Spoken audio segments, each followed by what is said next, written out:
राहुल जी की बात मान लेते तो इन बच्चों के साथ ये अत्याचार नहीं होता।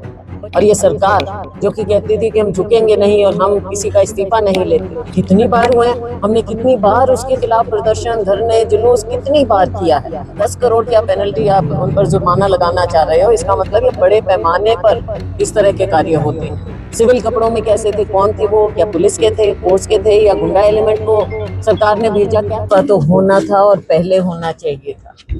और अगर पहले ही बात मान लेते, राहुल जी की बात मान लेते, तो इन बच्चों के साथ ये अत्याचार नहीं होता। बच्चों को सड़क पर आने को मजबूर नहीं किया जाता।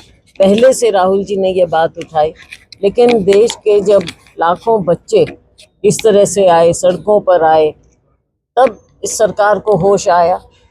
हमने अपनी लड़ाई लड़ी, बच्चों ने लड़ी, सबने एक ऐसा माहौल बनाया कि सरकार को झुकना पड़ा। और ये सरकार जो कि कहती थी कि हम झुकेंगे नहीं और हम किसी का इस्तीफा नहीं लेते, ये तो नैतिकता नाम की कोई चीज ही नहीं है इनके पास। जब इतना मजबूर किया तब जाके इस्तीफा दिया। इसमें कौन सा इन्होंने ऐसे वो किया। लेकिन अभी भी कुछ मुद्दे हैं, राहुल जी ने कहा है, उन मुद्दों को भी अभी इनको क्लियर करना पड़ेगा। जैसे हरियाणा में भी कई पेपर लीक होते हैं, तो क्या कितनी बार हुए हैं, हमने कितनी बार उसके खिलाफ प्रदर्शन, धरने, जुलूस कितनी बार किया है। और कब से हम कर रहे हैं, हर जगह, हर स्टेट में। बल्कि अभी उत्तराखंड में मैं थी, वहां फिर पेपर लीक, और मैं उनको ये मैंने कहा, हम तो हरियाणा को समझते थे, उत्तराखंड भी उसमें, और अब तो सारा देश। इस सरकार को बच्चों के भविष्य से कोई चिंता नहीं है।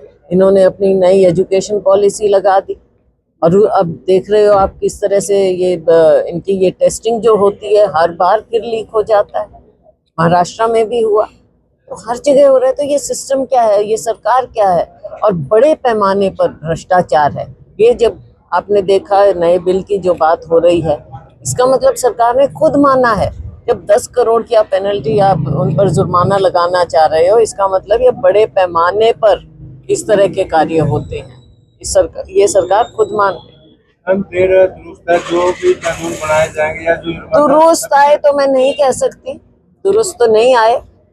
नहीं, मतलब कानून और सख्त होना चाहिए इसमें।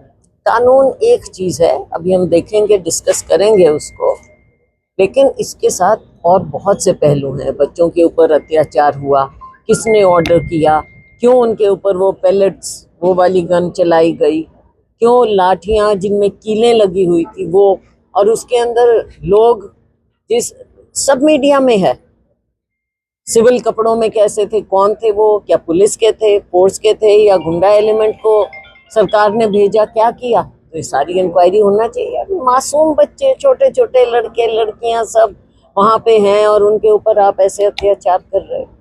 हम जिस तरीके से पीछे राज्यसभा का चुनाव हुआ, जो 5 निष्कासित विधायक, उनका क्या भविष्य? ना तो किसी मीटिंग में आ सकते, ना उन्हें कोई बुला रहा। अब देखते हैं, इसके बारे में चर्चा होगी। ट्रेड डील को लेकर एक बार किसान फिर से विरोध प्रदर्शन कर रहे हैं। देखो, ट्रेड डील भी है, एमएसपी का कानूनी दर्जा भी है, कई बातें ऐसी हैं जो अधूरी हैं और किसानों के हित में नहीं हो रहा। तो सरकार बताए कि वो क्या विदेशियों के सामने ही झुक जाती है और अपने लोगों की चिंता नहीं करती। बहुत से बातें हैं, बहुत